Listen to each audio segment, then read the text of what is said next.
मेरे साथ यहाँ पर दो खास मेहमान जुड़ चुके हैं। हम अपने प्लीज आइए नंदिता मैम, प्लीज बैठिए। हमारे साथ दो खास मेहमान जुड़ चुके हैं, मैं आपको बताना चाहूंगा। पहले तो आचार्य चंद्रकांत मेरे साथ जोधपुर से जुड़ चुके हैं और मेरे साथ पंडित राजेश्वर शास्त्री जुड़ चुके हैं। आप दोनों का स्वागत है, बहुत बहुत शुक्रिया। लेकिन आचार्य डीपी शास्त्री जी हमारे साथ है। शास्त्री जी, ये जो अभी बता रही थी नंदिता जी, आप इसमें कुछ ऐड करना चाहेंगे? जी, आज जब हमारा 1 अप्रैल से के बाद 2 अप्रैल से नया वर्ष शुरू हो जाएगा तो बृहस्पति की स्थिति अच्छी रहेगी और शनि का जो नक्षत्र है चंद्रमा का नक्षत्र है, अभी वर्तमान में नए वर्ष में जो जा रहा है। और चंद्रमा जो है नीच का है, मंगल के साथ है, बल्कि पराक्रम भाव में है। तो भारत का पराक्रम बढ़ेगा, देश की पराक्रम बढ़ेगा और राजतंत्र में जो शक्ति बढ़ेगी, घटेगी नहीं। किसकी? जो सत्ताधारी मंगल तो सत्ताधारी, भगवा तो ऐसे ही पदनाम है, बल्कि भगवा की शक्ति बढ़ेगी। आपके चैनल के द्वारा जो दर्शक देख रहे हैं, भगवा की शक्ति बढ़ेगी मंगल चंद्रमा के कारण। चंद्रमा नीच का है, उहापोह की स्थिति बनी रहेगी। वैसे आप बताइए।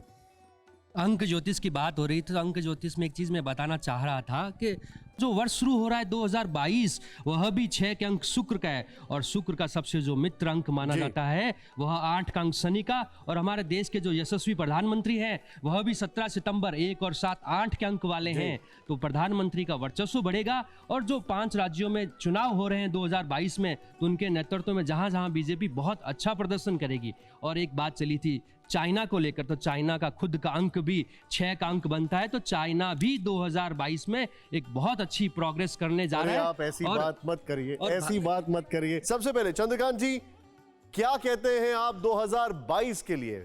शुरुआत अगर हम करें तो पहला तो भविष्य आप ओवरऑल कैसा देख रहे हैं, भारत का, लोगों का, इकोनॉमी का, कोरोना की अगर बात की जाए, क्या लग रहा है आपको? वैश्विक स्तर पर राजनीति में बहुत बड़ा उथल पुथल होने वाला है और उसका कारण यह है कि जो हमारा हिंदू कैलेंडर है उसका जो वैशाख मास है, जिसको कि हम अप्रैल या मई के दौरान देखते हैं, और ग्रंथों में हमें ये बात स्पष्ट रूप से मिलती है कि जब भी वैशाख माह में यदि 5 शनिवार या फिर 5 रविवार या 5 मंगलवार हो, तो ऐसी स्थिति में जो राजनीति में है उनमें से बहुत सौ के छत्र अर्थात सिंहासन उनको खाली करना पड़ सकता है।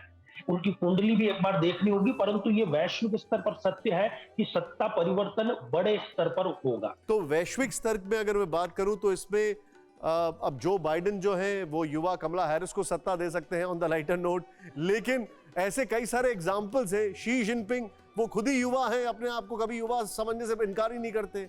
पुतिन जो है उनका युवापन अभी भी खत्म नहीं हो रहा है। तो अब उसमें कहां पर आप चेंजेस देखते हैं? हर स्तर पर चेंजेस देखने को मिलेंगे। वैश्विक स्तर की मैंने बात की, अब वो ग्राम पंचायत से लेकर के चाहे वो अमेरिका का राष्ट्रपति ही क्यों ना हो, कोई भी चाहे शक्तिशाली हो, वो जो सत्ता में है वो तो अपने आप को चिर युवा ही मान करके चलते हैं जब तक वो चेयर पर बैठे हैं। परंतु 2022 में और अप्रैल और मई में खास तौर पर आप वैश्विक स्तर से लेकर के देखेंगे कि नए कई चेहरे सत्ता में प्रवेश करेंगे।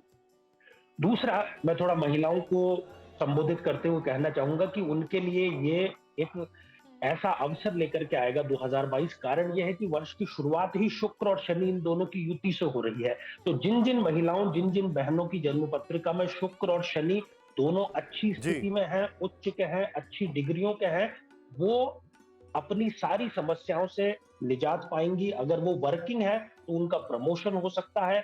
यदि उनका कोई मनमुटाव चल रहा है अपने जीवन साथी से तो वहां पर पैचअप हो सकता है। और जो कुंवारी लड़कियां हैं उनको विवाह के प्रस्ताव उनको निश्चित रूप से मिलेंगे।